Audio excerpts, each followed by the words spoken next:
Good evening, fellow Toastmasters and viewers at home and guests of the many guests that I invited. Many are likely to show up. Here is Rahul. This is the Tuesday evening, November 30th, meeting of Golden Speakers Toastmasters of Fairfield and Central Time Zone, USA. Good evening, Rahul. Thank you for joining us. The mission of this club is to offer a supportive and mutually supportive and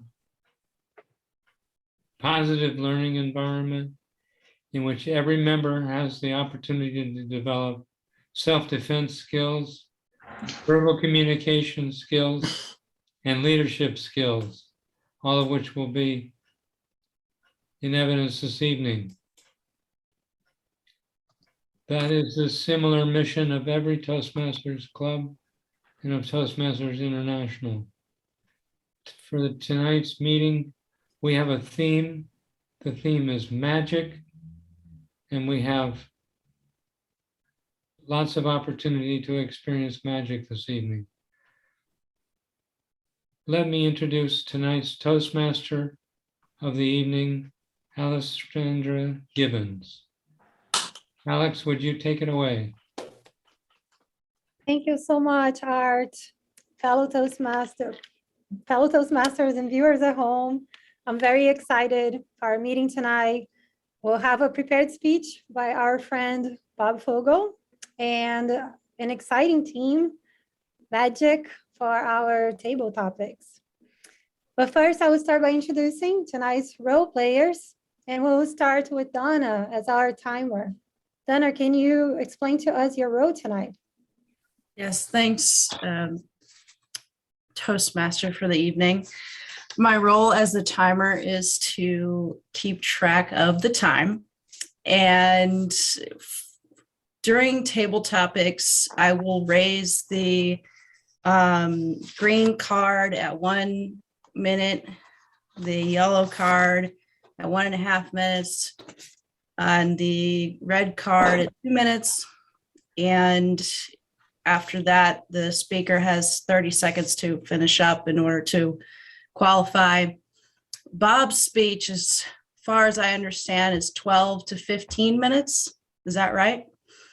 So I'm guessing that at 12 minutes would be the green, 12.5, right, would be the yellow, or would it be 13, the yellow?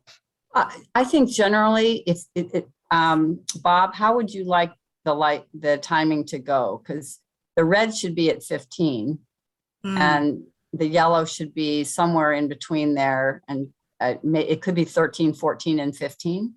That would work. Like that? 14. Okay. Mm-hmm. Okay, so at 13, I will raise the green, and then 14, the yellow, and 15 red, and that will signal to you that you have about 30 seconds to wrap up. And I will give a report at the end of the meeting. Thank you so much, Donna. Jean is our grammarian for tonight. Jean, can you introduce your role? Yes, thank you, Madam Toastmaster and fellow Toastmasters. As the grammarian, I have two roles. I have responsibility for posting a word of the evening, which I have done in the chat. The word of the evening is illusory, and it's an adjective. And the definition is producing, based on, or having the nature of illusion or deceptive, unreal. Used in a sentence.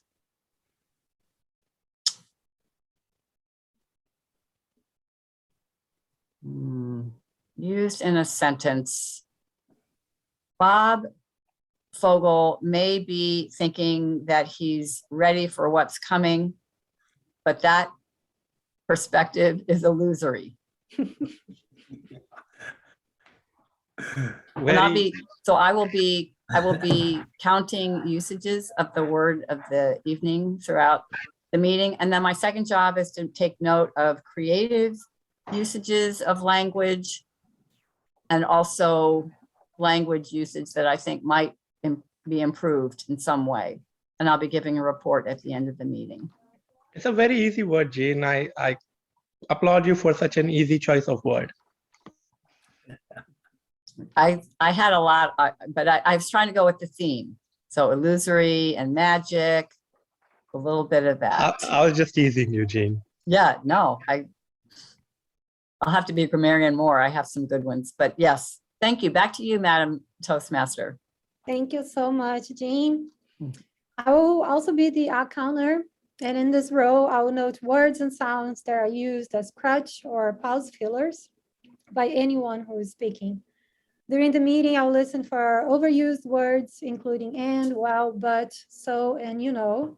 I'll also listen for filler sounds such as and and I will be noting if the speaker repeats any words or phrases. I will give my report at the end of the meeting. Dan will be our general evaluator, and he will be giving us his report after the table topics. And Bob is our joke master and our speaker tonight. I will turn now to Jean, who will be Bob's evaluator for his speech tonight, so she can explain the objectives of his project. Thank you, Madam Toastmaster. Bob is working on the first project of level 4 of his path, presentation mastery. There are 5 levels, so he's really over halfway done. The purpose of this project, it's called Managing a Difficult Audience. And the purpose of the project is for the member to practice the skills needed to address audience challenges when he or she presents outside of the Toastmasters Club. I will be evaluating how he handles those interactions as opposed to our normal evaluation of the content of his speech itself. Thank you. Great, thank you so much, Jean. Without further ado, let me introduce our speaker for tonight. Bob has been a member of Toastmasters since March of 2020. He runs a very successful business in repairing basements. The business name is Fogo Basement Repair, and their motto is keeping basements dry since 1990. Bob has 3 children and 3 grandchildren, and he enjoys traveling, hiking, and riding his motorcycle. His speech tonight is titled Life in the Fast Lane. Give it up to Bob as he shares his speech with us tonight. Thank you for that introduction, Madam Toastmaster. Greetings, my fellow Toastmasters, our guests for this evening, and our viewers at home. Imagine this. Here's Bob. My hands on the roof of the car, my feet on the dashboard, flying through the air, and all I could see was stars. Wait 1 minute, I'll get to that in just a moment. Sounds like you had a car wreck. Close. You see, it was a hot summer night, and I asked my dad, Dad, can I go hang out with a buddy's house? Me and another buddy were going to hang out, a couple of us. And Dad says, yeah, sure. I went over there to Mark's house. Now, the names I'm using are fictitious names to protect the innocent, mind you. As I went over to Mark's house, I met Tim over there also. And our plan was to walk uptown and meet some girls. And at which point we did. We walked uptown, hung out with some girls, and it got later in the evening, and them girls, they had to, had a curfew. I believe it was around midnight, they had to be home. I disagree And with they that. left. I think girls shouldn't have a curfew. Can you speak up one more time, Alex? I said I disagree with that because I don't think girls should have a curfew. Yeah, she's right. And why is that, Alex? I think they should be allowed to be responsible, allowed to go home when they want to, just like any other guy. I see. Well, that's a very good point that you made, Alex. And at the end of the meeting, I will be sure to answer that question, how my thoughts are about that. Would that be fine? Thank you. Of course, yes. Okay, we're all looking forward to it. As I was saying, the girls left and us guys were walking back. And guys were talking like guys talk. Mark had this brilliant idea. He saw a car over in the driveway and he says, you know, that car sits there a lot. Let's go over there. So us three guys walked over there. Hey, I know, let's take it for a ride. Not wanting to be a chicken, of course. I said, okay.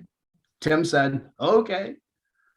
Mark slips inside the driver's door as me and Tim slowly push the car out of the driveway in the dark of the night. Ever being so quiet. Mark starts the car, but one thing we forgot is that this particular car is called a Rambler. And on that Rambler, it was a 3-speed on the tree. Mind you, we were automatic drivers from park to drive, or a stick shift to 4-stick. But between the three of us, we did not know how to drive a 3-speed on the column. Mark slipped the clutch to take the car off. And of course, as quiet as you're supposed to be, the car squeaks the tires and stops right in front of the house. I'm like, oh no, we're going to get caught. Now he starts up again, goes again, chug, chug, chug, chug, because we didn't know which gear we were in. We didn't know what's on first gear, second gear, or third gear. We didn't even know reverse was. Third time, finally gets it going, and off we go, chug, chug, chug. He's like, we better get out of town. We head out of town, went to the gravel roads. And we thought, well, nobody will catch us out here. We'll just have some fun. And we meant to bring the car back that evening. We were just going to have a little bit of fun, like guys do. Back in the day, when we turned on the right, For you in the chat. yes. Yeah. Did you have some good stories about girls too, Art? No, I'm sure. We'll have to get back to those questions too. But you got to keep it on the soft side because married and all, but we'll understand. As I was saying, when we turned down the other gravel road, back in the day in Iowa, they had railroad tracks going across like any gravel road. However, the railroad tracks back in those days were approximately 10 foot taller, higher than the road. So when you're driving toward the railroad tracks, you couldn't see the other side of the road. And it was about a 45-degree angle, railroad tracks, 45-degree angle down. Mark was driving, and there meant like a gigantic speed bump, I guess you would kind of look at it. Mark goes over the tracks. We go, oh man, that was kind of fun. And I'm like, well, we turn back around, and Tim says, I want to try it. So we switched around. Mark out in the back seat. I was in the front seat on the passenger. Tim was going down the road. Watch this. Going about 60, 65 miles an hour, just like the Dukes of Hazzard. Come up and that thing. And all I remember was my hands on the ceiling and my feet on the dashboard, staring up at the stars. All of a sudden, that song from the Eagles, Life in the Fast Lane, flashes right before my eyes. As we're just flying through the air, boom, we hit about 20 yards out. And that was the car was just shaking all over the place. And it was just the craziest thing ever. That reminds me, Bob, I have a story to share. So when I was young, I was around 9, Young. 10, 11, I don't exactly remember, but I took out my uncle's car out on a spin. And in India, we have these cars. I don't know if people would be know, but like it's very small car. It's one of the smaller size cars. That's great, Raul. That sounds like a wonderful story. And I'd be more than happy to hear your story at another time if that would be okay with you. Or you can share at the end when I'm back to the queue and answer. Would that be Sure, okay? I would share it at the end. Thank you. Okay, great, because I'd like to hear it. See if it meets what's going on here. Thank you. As I was saying, we went over there, boom, we hit that gravel. They must have catapulted 20, 25 yards in the air. Come down, it's like, man, dust was coming in the windows because there's no air conditioning, so it's kind of getting dusty inside there. And we turn back around, make a U-turn. Here we go again. Boom. We all took turns. I went over about 6, 8 times, flying through the air, 20, 25 yards at a time. At which point, Mark says, you know, guys, this car doesn't even have a radio in it.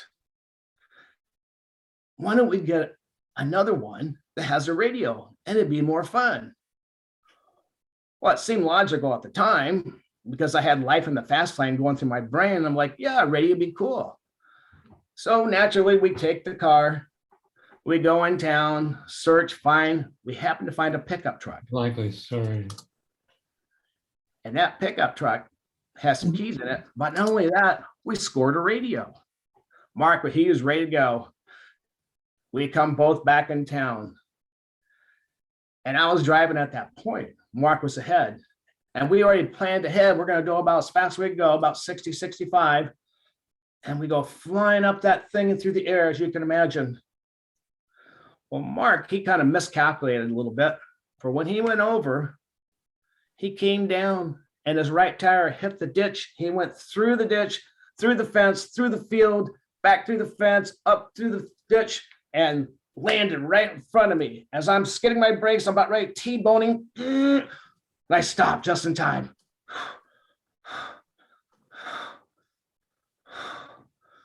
Oh, we kind of laughed that off our bet. But hey, Mark had a radio, so that was cool. At which point we thought, you know, I bet you some farmer's going to notice headlights pointing to the sky at a weird direction, and that might draw some attention. So we decided, well, let's go back to town. Maybe our little fun time is over. We get to the edge of town, and there's a factory there with a gravel parking lot. And in that gravel parking lot, we decided we were going to cut donuts. Maybe you guys know what it means cut donuts in a vehicle. We chase each other around, kind of bang like bumper cars, and you go around. Well, I was driving that particular time, and I cut it so tight. Bob, are you sure that's what a donut is? Because someone told me once that you get donuts at the store and you bake them, and I don't think you do anything with cars. I've never heard of that before. You've never heard that slang before? No, I've never heard of that before. Must be some Iowa thing. Maybe. You kind of missed out there. But she's Donna. kind of new to Iowa. Yeah, Oh, never heard of that in New York. I don't know. never heard that either. Well, you're from out east, right? Out east, yep. Out east. Maybe you guys were just have the joys and the funs of living out in the country in the spread field out here in Iowa. That's a big thing here. Usually we just see cops eating donuts, you know. Oh, well, that's true. My belly looks like I ate a few donuts, but I've always heard that story too. But I'll get back to that. Just follow my story and hopefully you like it. We get in there and we're cutting, chasing each other around. Like I said, I was about tipped over on 2 wheels, come back down, boom. We decided to go ahead and drive a little farther.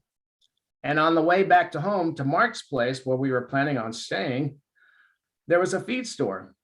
And in that feed store had one more parking lot. We thought, well, for good old measures, we'll pull in the driveway and chasing each other around.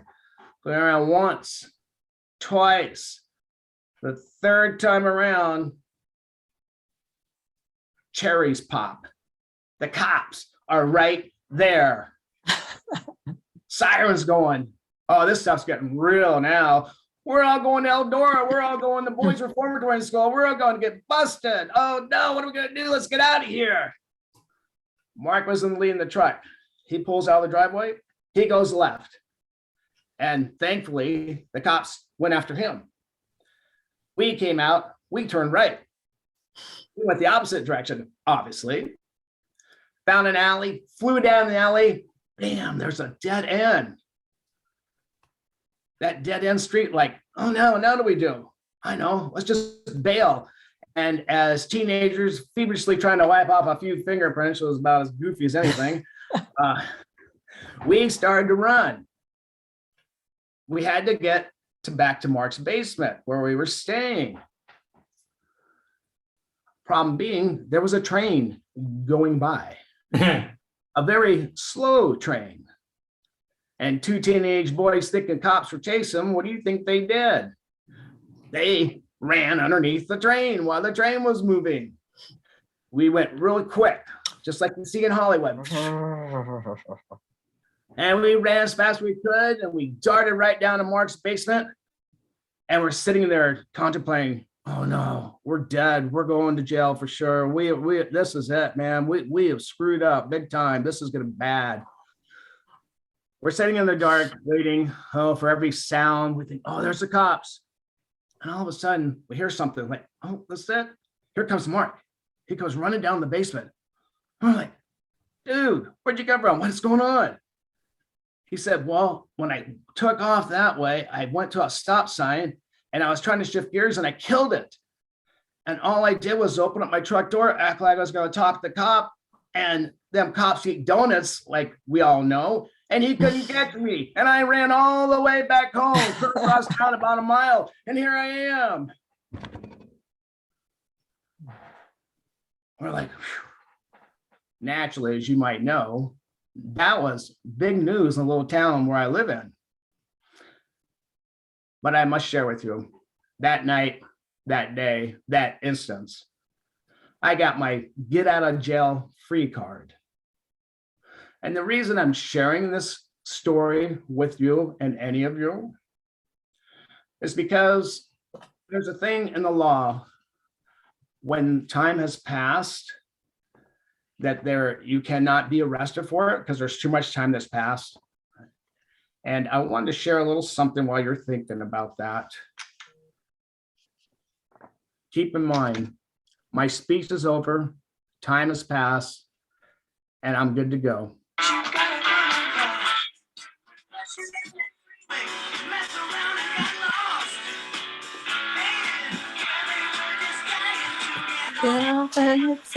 Up in the fast lane. Up in the fast lane.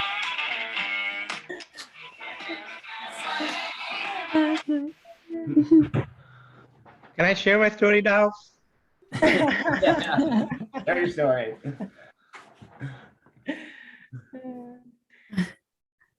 Thank you so much, Bob. This was so beautiful.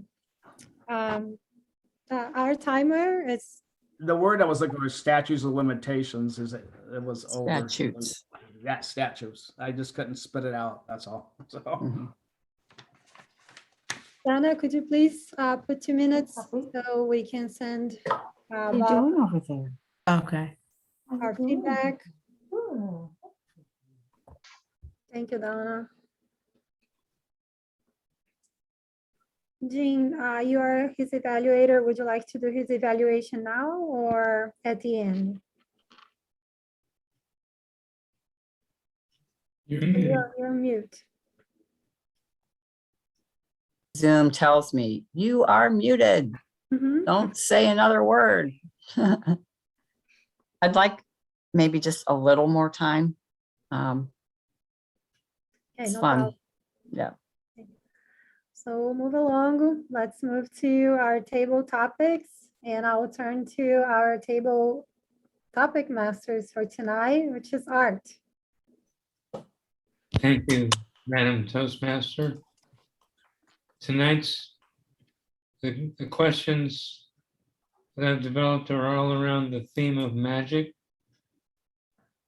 I have plenty of questions to occupy us for a while. Who would like to?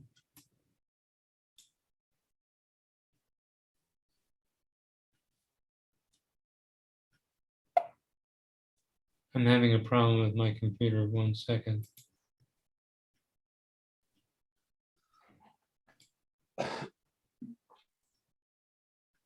Who would like to be the first one to speak about a topic related to magic.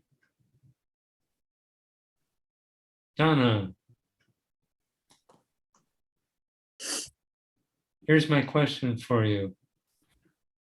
What is it about an experience that makes it magical for you? What makes an experience magical for you?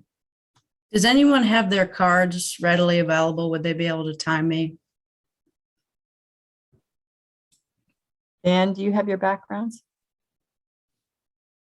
I have my cards. Dan's got a background. Are you doing it, Dan? Yeah. Okay. Can you repeat the question one more time? What is it about an experience that makes it magical for you? What makes an experience magical for you?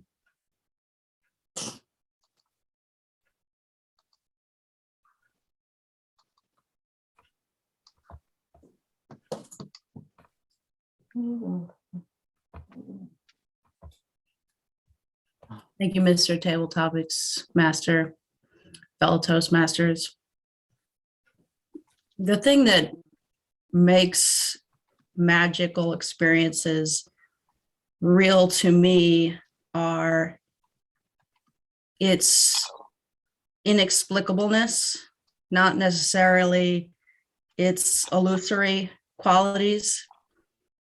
You can have something very real, but also feel like magical. Like, for instance, walking through the park the first time it snows that season, and you feel this sense of wonder and grace, and like the hand of the creator has got his brush out and he's sketching the landscape.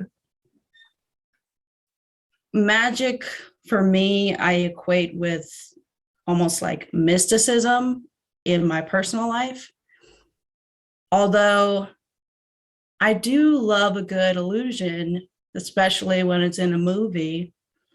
I like to watch a lot of Marvel superhero films and shows, and there's things in there, like, for instance, I'm watching this show called Loki on Disney, and it's about the god of mischief, and he's able to create illusions and project clothing where it's not there, or objects and things. And so that's one aspect of illusion. I'm also reading Tolkien's Lord of the Rings right now, and there's Gandalf and he can shoot fireworks out of his hands, and those are magical experiences that I like to digest in the imaginative world. But from a more human grounded perspective, I equate magic with mysticism. Thank you.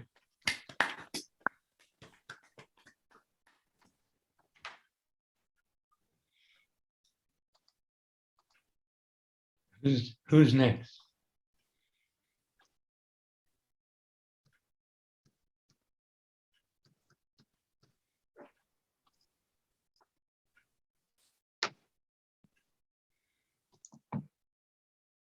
Alex, very good. Okay, my question for you, Alex, describe the most magical aspect of nature that you've ever experienced. The most magical aspect of nature that you've ever experienced.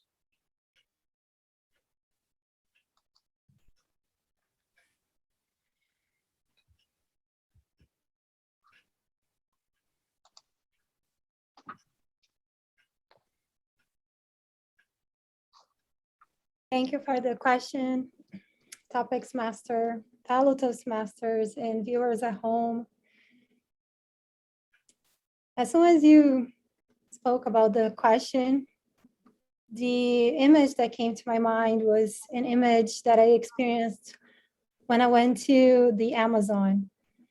So in 2019, I visited an indigenous community in the Amazon in Brazil.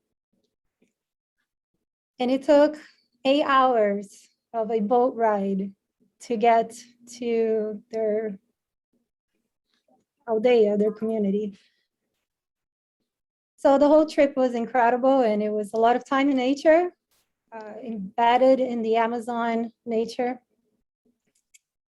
And being there with the people and the kids and I spent 5 days with them, was truly magical. So many incredible experiences and so many things that I remember. But there's one thing in particular that was actually a chair that was facing the bend of the river. And I sat on the chair many times to do my morning meditations. And there was one aspect of everything that I remember the most, and it was the silence. It was the most beautiful and profound silence that I've ever experienced in my life. It would be disrupted by some birds. There were so many birds and so many different noises that were coming from the jungle that I couldn't even identify. They could be anything, could be birds, it could be monkeys, could be anything. But the silence was what spoke with me the most. And I think it was the most magical aspect of nature. And that's what I learned to appreciate the most.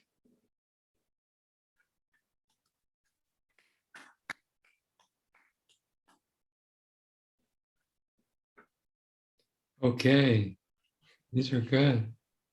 Who's next?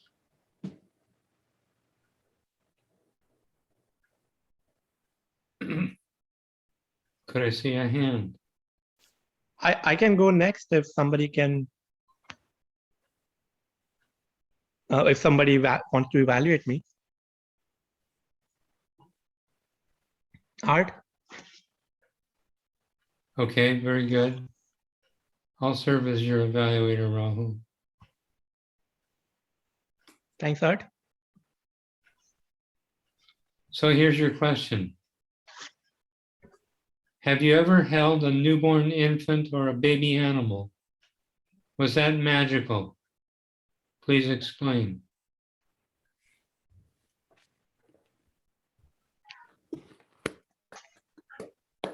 Thank you. Thank you for that wonderful question, Sir Table Topics Master. Good evening, fellow friends, fellow Toastmasters, and viewers at home. Have I ever held a newborn baby animal? And was that experience magical?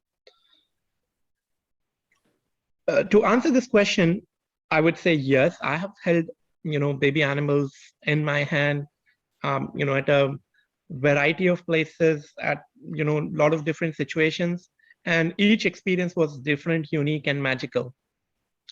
In order to define why it was magical, let me tell you what makes something magical for me.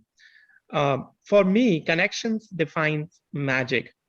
When I establish connection with somebody on a personal level, when I define, when I connect with someone at a deeper level, that's what,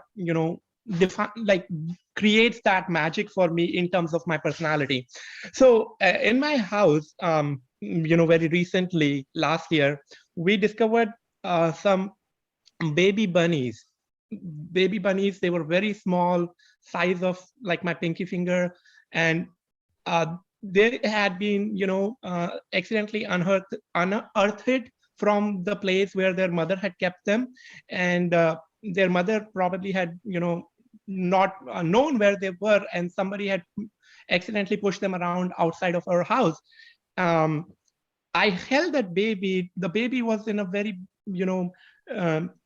tragic condition because of whatever it was going, whatever trauma that it suffered from being dislocated from its original place of where he was born and he was kept and well fed by his mother, and then being left at our door. So I held that baby in my hand. My wife did some research, brought some food, and found out about how to take care. We did everything in our capacity to bring it to a good health, because the health was not good, and it seemed like the health was recovering, but then the baby died. This time was both magical and tragical, and I have more things to add, but the connection that we established with that baby for that duration was what defined the magic.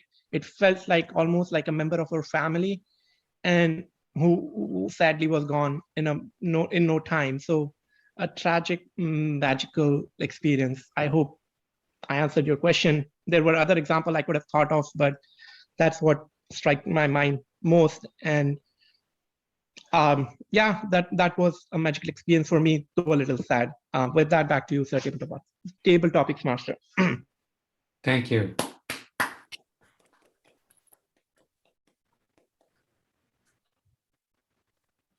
Who would like to be next? Got lots more questions.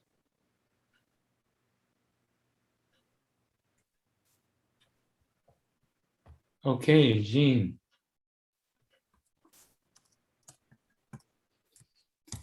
So I was volunteering for Nick if you wanted to go.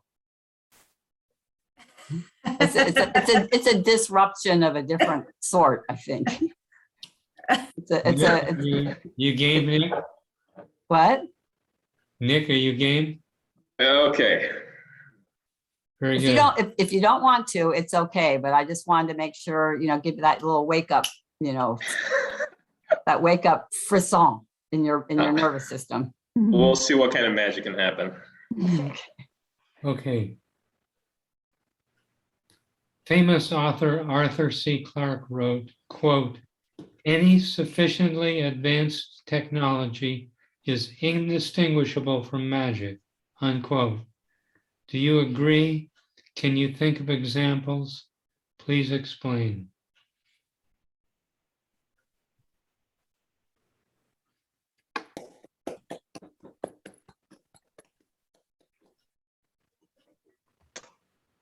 Hello, Toastmasters.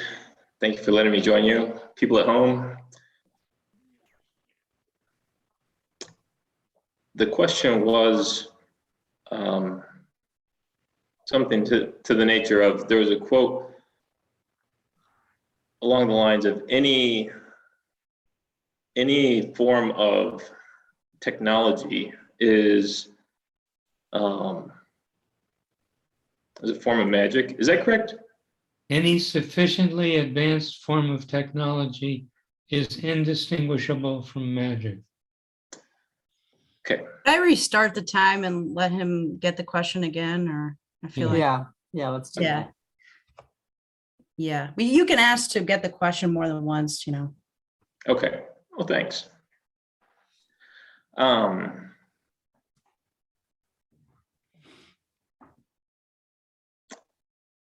I absolutely agree that any form of significant technology is a form of magic. And I think it's the magic that is in and around our entire lives that we feel all the time. That nothing actually happens in the outside world until it first happened within us. And before it happened within us, it happened as some sort of concept that is entirely magical and sometimes illusory. I see it all the time in every little thing, in the backhoe that moves its arm just like our arms, and in the tubes that run throughout our cities, just like the veins through our body, bringing all their life.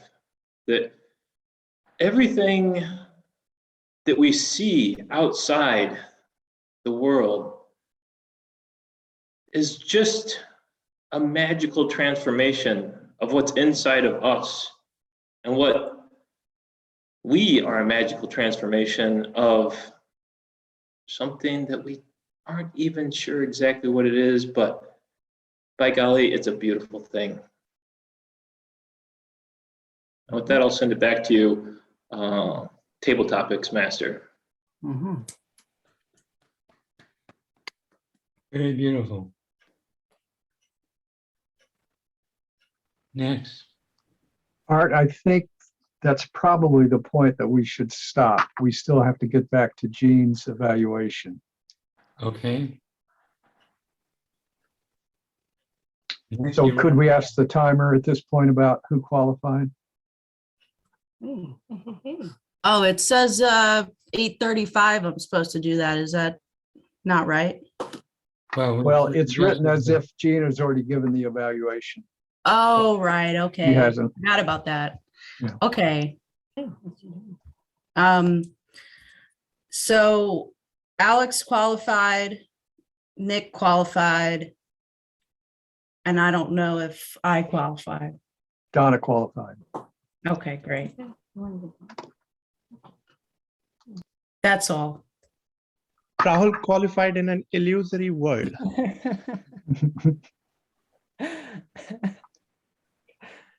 So let's send a chat to their Toastmaster, Alex, with your vote for best table topic speaker. You might put TT in front so it's clear for her. For the illusory competition, can I vote for myself? You can cast an illusory vote if you want. I will do that.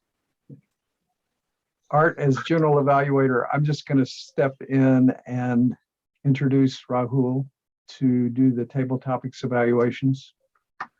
But first, let me ask, Jean, do you want Rahul to go first before you do the speech? Or do you want to go now? It looks like you're kind of busy there. I can go. I'm okay. Okay, Rahul Vats, please give us the table topics evaluations. Thank you. Thank you, Sir General Evaluator, and good evening, fellow Toastmasters and viewers at home. Could I ask, is that a 3 to 4 minute? I have 3 speakers, so I'll try to do it in 2 to 3 minutes. 2 to 3, okay. All right. So let's reset the time. Okay. Good evening, friends, fellow Toastmasters, and viewers at home. We had a wonderful table topic session, and we had some great speakers. I have 3 speakers on my list, and I will go through them and tell what they did good and how could they improve their table topics if they were to answer this question again. Our first speaker was Donna.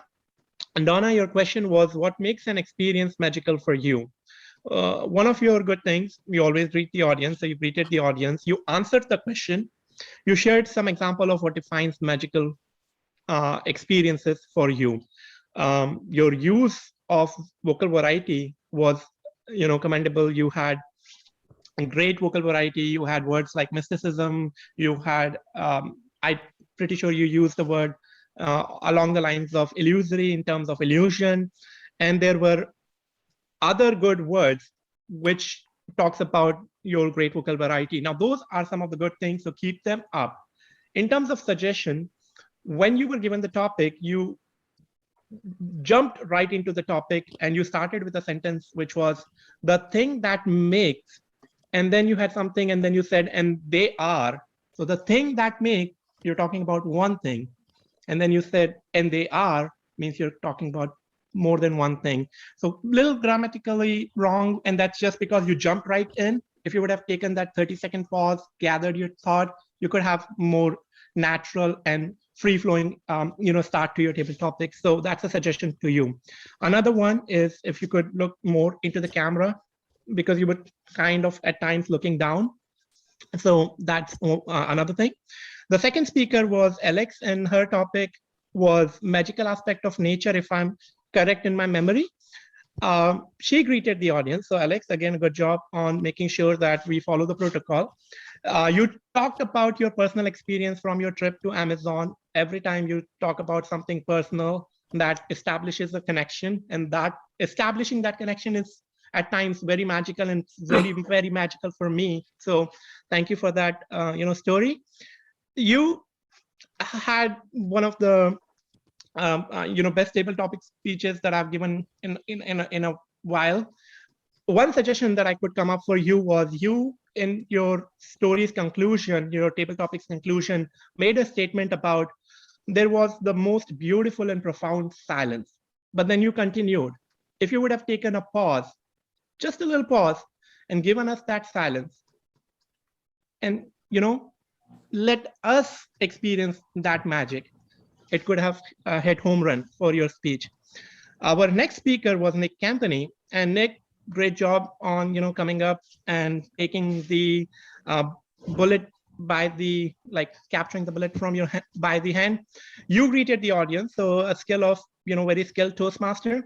You reiterated the question, which is good, but it kind of turned because we had to ask. So one suggestion that I have here is you can take that 30 seconds to think. And one request that I have for our table topics master is, especially for new table topic speaker or our guest, if we can all repeat the question twice and give them and tell them that they have 30 seconds to think, so that it's a nicer experience for them.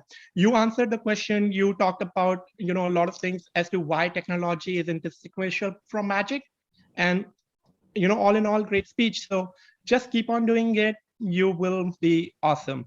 And with that, back to you, Sir General Evaluator. Thank you, Rahul. And I believe Art was going to give an evaluation of Rahul. Is that correct? Correct. Okay. Rahul, you answered the question correctly. You told us that the ability to be connected to something was what defined magic for you. You illustrated it with a story about orphaned baby bunnies that were discovered in your house. My suggestion for you would be to simplify the description of the whole story and how the tragedy manifested and how it became magical for you to connect to that group of bunnies, and in particular that one that died, because you, in the complexity of the way you described it, you muted the effect of your principal point, which was the connection that's established with the animal. Back to you, General Evaluator. Okay. Thank you, Art. And now I'll introduce Jean so that she can give us her evaluation of Bob's project. Thank you, Mr. General Evaluator, fellow Toastmasters, and particularly Bob. Bob had all of the disruptors participating, which was great. And I won't go through them all, but they all threw him little curveballs as he was trying to run from point A to point B and C and D, and he'd get a side hustle coming through. His technique seemed to be deflecting to either making a comment, I'd like to hear about that at the end, or I can hear that at another time. I'd love to hear that at another time. With Donna, he got to common ground with Donna. Donna was just saying, donuts, that's not what donuts are. And he did it very skillfully, because he opened her up a little bit. Where are you from? And put out the idea that, oh, it's regional differences. So we all know about regional differences, and that's okay. There's no right or wrong. And then he promised that he'd actually bring that up later. And sure enough, he did. He brought up the cops that maybe had been eating a few too many donuts. I thought that was very nicely done. Bob, I felt excelled at being courteous and acknowledging the disruptor while also getting that person to be handled and, and to catch up with them at another time. That's what I think he also, just in terms of his speech, great gestures. I mean, we knew the terrain of what was happening and, all the signposts and everything that was going on because he was using it. He used his head quite a bit. This is not about disrupting, but really he painted quite a colorful story all in these cars. I'd say I'd like you to, from my opinion, the question is you may want to work on the image. So I kept getting this image of the hands are on the ceiling, the feet are on the floor, and you're looking up at the stars. And I'm thinking, wait a minute. If your hands are on the ceiling, you can't see the stars up there. So I was very curious how that was happening. So that could have been just an image to clarify a little bit. Also, I would say for working is that because it's that you want to have, if it's nonstop excitement and issues and challenges, is find some way to create a ramp that goes up towards some kind of climactic moment and then comes down. Because if you're all nonstop excitement from the beginning all the way through, there's no place for you to go. It's just excitement, excitement. So that would be a way to add some texture. To challenge himself, learn how to interact more with the disruptors. Don't brush them off too quickly. Make sure that they feel accepted and acknowledged, and keep bringing on that Fogel magic so that everyone feels valued and not brushed off. That would be my suggestion.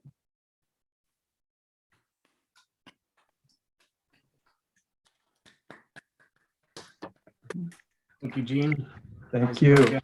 Just to clarify, there was no seat belts in those cars. They didn't have them back in the day. So my only course of staying still without flying out the windshield was put your hands on there, put your feet on the dashboard.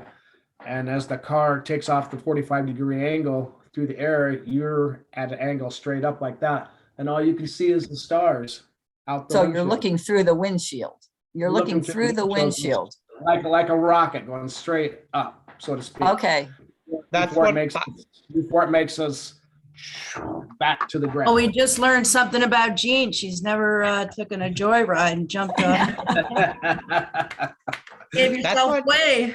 It may have been me trying to jot down and evaluate and I wasn't watching all of it. He probably did a nice angle like that and I just didn't see it. Okay, thank you for explaining, because I thought, well, what are there holes in the convertible or what's going on up there? So, okay. For a second, I thought, just one quick interruption, that his car has actually, gone on his back, like the backside bumper, and it's facing up and he's looking through ceiling on the stars. Yeah, But when he talked about the 45 degree, then it clarified for me. I yeah, was looking out the windshield like that. Mhm. okay. And the answer, I believe was Alex's question, why do girls have to go home? So they're not handing out with bad boys like me. That's why.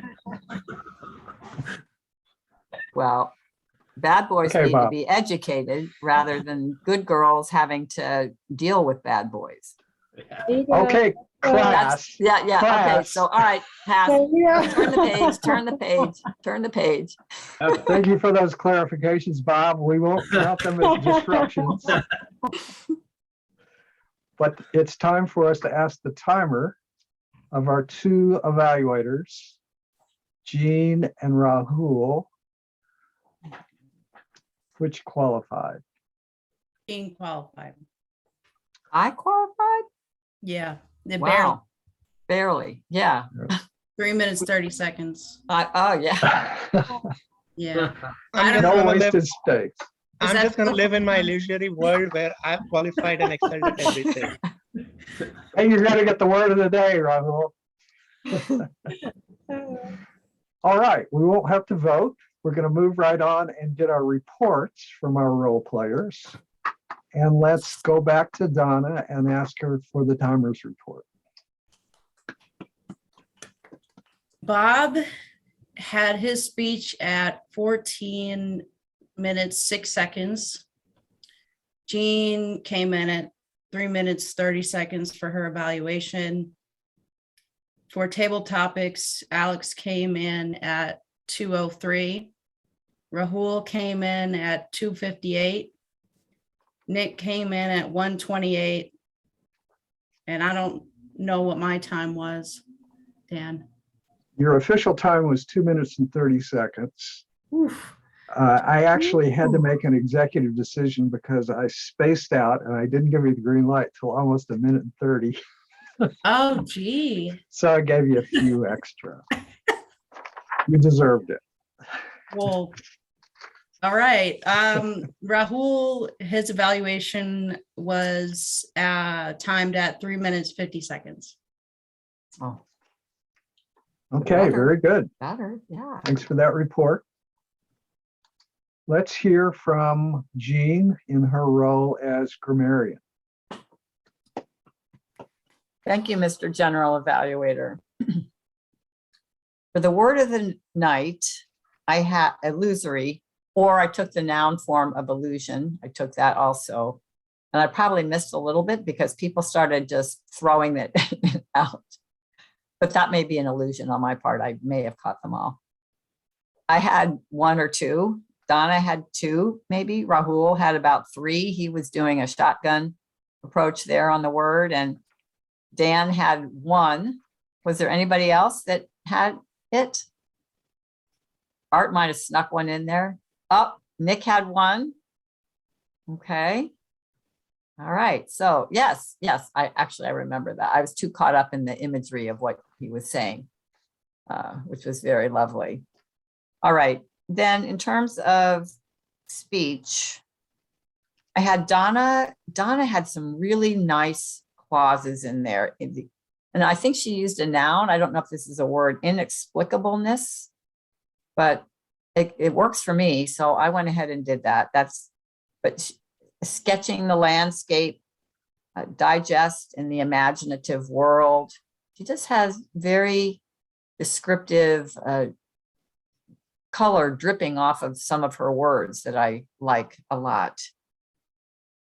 Alex was disrupted by the jungle. Nick had that really excellent metaphor of the outer reflecting the inner, and then giving an example that tied with the technology, tubes and all kinds of things, and related it back to human physiology, which could be considered an extension of the inner. So I liked that construction and that, that grammatical structure. Bob, Bob had a chug, chug, chug. I don't think I've ever heard chug, chug, chug as a word. I did have a couple of adjustments. So on Bob. So Bob, here we go. So I said, you had somewhere you said them girls. And I would just say those girls. Okay, them girls. And then another one was me and Tim. And so that one would switch to Tim and I. Just that you may have actually, anyway. So, and then 10 foot tall.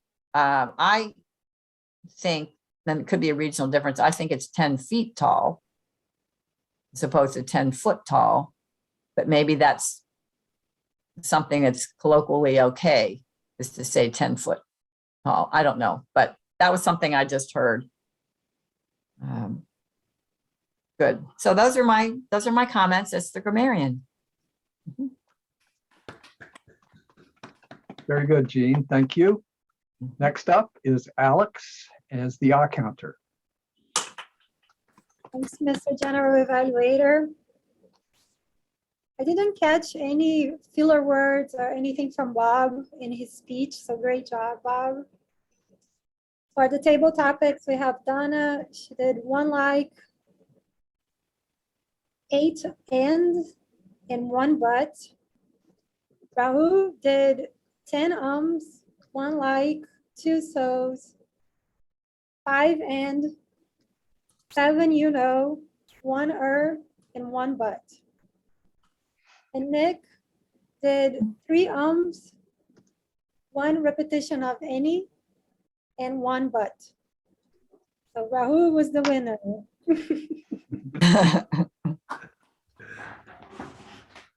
How much fine are we imposing on me? I'm the treasurer. I'll send you an email with the bill.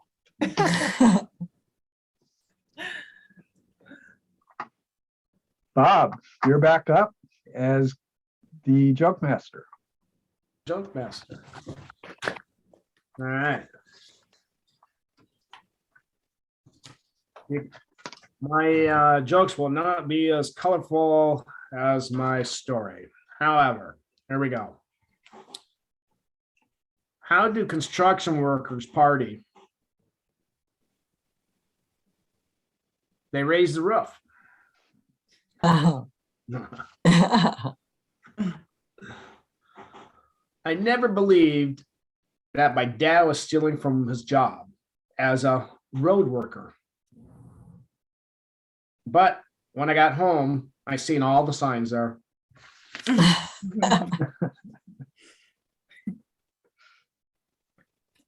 Today, at my job, one of my guys was mouthing off, so I threw a can and hit him in the head. Lucky for him, it was just a soft drink. Ah. That's what I got. All right. Okay, Bob, thank you for those construction jokes from an expert in the field. At this point, it's time for me to do a quick evaluation of the evaluators. That's my main role as general evaluator. I'm going to make just a couple of comments about Rahul as the table topics evaluator. One thing I like that you did, Rahul, was that you explained as you began what you were going to be doing, that you were going to praise what was praiseworthy and then give feedback on what could be improved. That's a good thing to do. At one point, you also suggested that the topics master lay out the framework of the timing and the 30-second pause. I thought that was also good. In general, I think my other feedback for you is just that it was clear from the suggestions that and the praise that you gave people that you'd listen very closely. And I thought that you gave them valuable feedback. I particularly liked the suggestion to Alex after she had talked about a profound silence to pause. You could just feel how that would have been so perfect. So wonderful suggestion there. I think the only suggestion I have for Rahul is in regard to, let's see, how can I say this diplomatically? I find that Rahul gives a lot of great feedback. I also have the feeling that at some points that he is speaking quicker than it's processing through his brain. And I thought one example was, and I could be wrong on this, but when he was talking about Nick, he said, "Thank you for capturing the bullet by the hand." And when you started to say that, I thought it said, "Oh, way to grab the bull by the horns." Yeah. I realized so that was Okay. So what's my suggestion? My suggestion to Rahul is try to engage the brain 1 nanosecond before it comes out the mouth. And then for Jean, excellent job in evaluating Bob's project. This was an interesting evaluation because the guide was that she evaluate how he dealt with the interruptions. She explained at the beginning, or maybe when she introduced the project, that she wasn't going to evaluate the speech itself. I thought she gave him really good feedback on the way that he had dealt with the disruption. She gave him one idea to challenge himself to not brush the people off too quickly, to engage them a little more thoroughly so that they aren't off put. I thought that was really good. I think the best suggestion I come up with, Jean, was regard to her suggestion that she gave Bob, that he ramp up the excitement in his speech so that he can build to a climax rather than hitting the top right away and kind of exhausting us all, staying right there. Thought that was a good suggestion. If you could have just told us really quickly a bit of an outline of how you would have done that in that case, I think that would have been really valuable feedback for Bob. I'm going to end there and send the meeting back to the Toastmaster Alex for the meeting awards. So much, Mr. General Evaluator. So tonight we have 3 awards to give out. The first one is the best speaker. Jean, do you have the little? I did. It only took me how many weeks in my new spot to get that organized. But yes, I am prepared, Awesome. Madam Toastmaster. All right, so drum rolls for our best speaker. It's Bob. Woo! Hey, Well done. Great thank job. you. Thank you. Good job, Bob. Thank you. Our best evaluator goes to, drum rolls, Jean. Yay!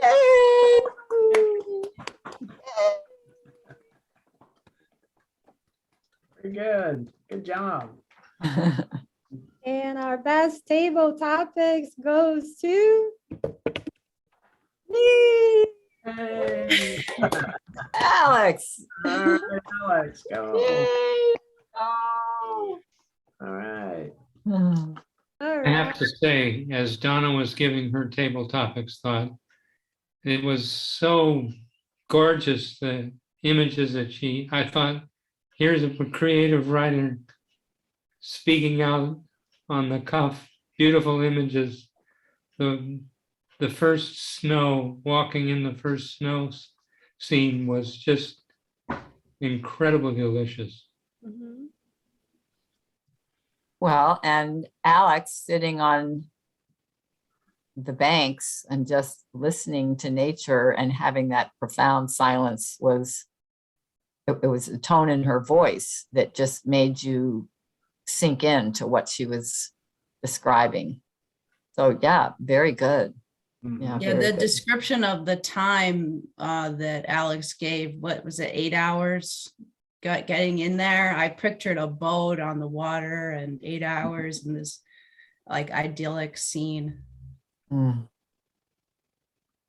And Bob, your story was probably the most colorful story I've heard from you yet. You are the king of those. Yeah. Thanks, Art. I really like Nick's I just- backhoe arm. Yeah, Yeah. yeah, the Oh. backhoe arm.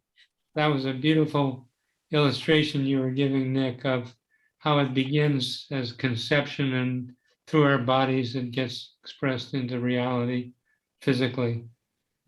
That was really well done. I'll add that I think Raul nailed it and was shown in all speeches. The point when you have that connection is when the speech is really engaging, and especially,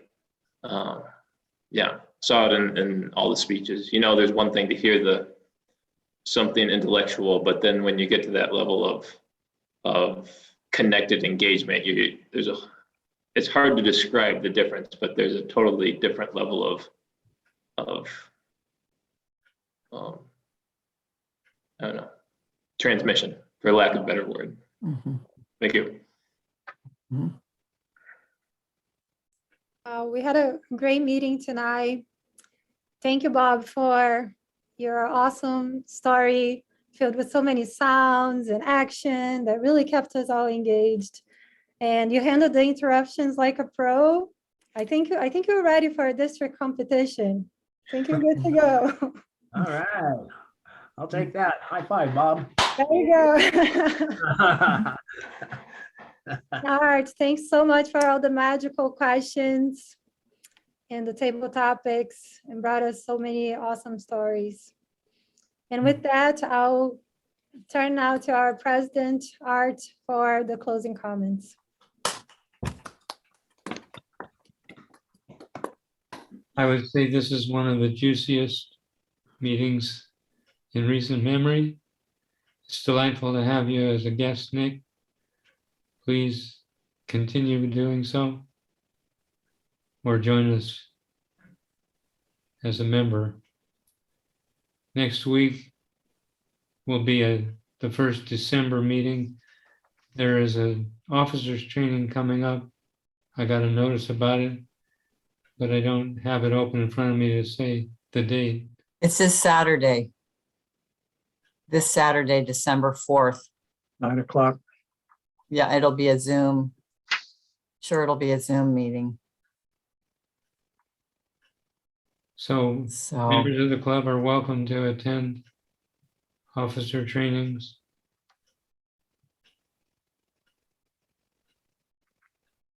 So what kind of things will be going on? I mean, besides, obviously training, but like in what sense?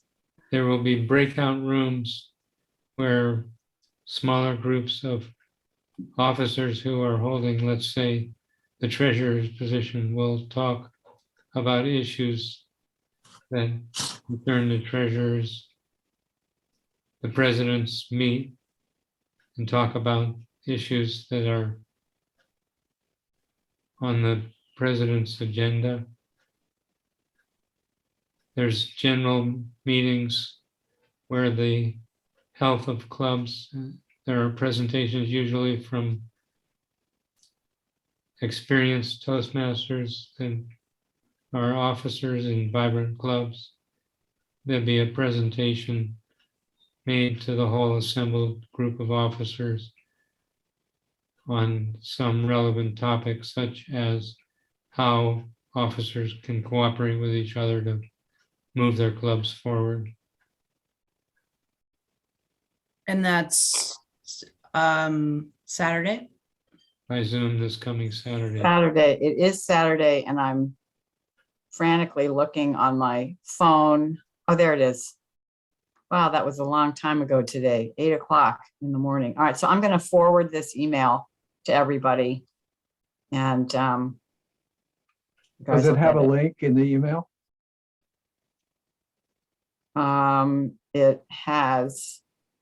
register for the training by using this link.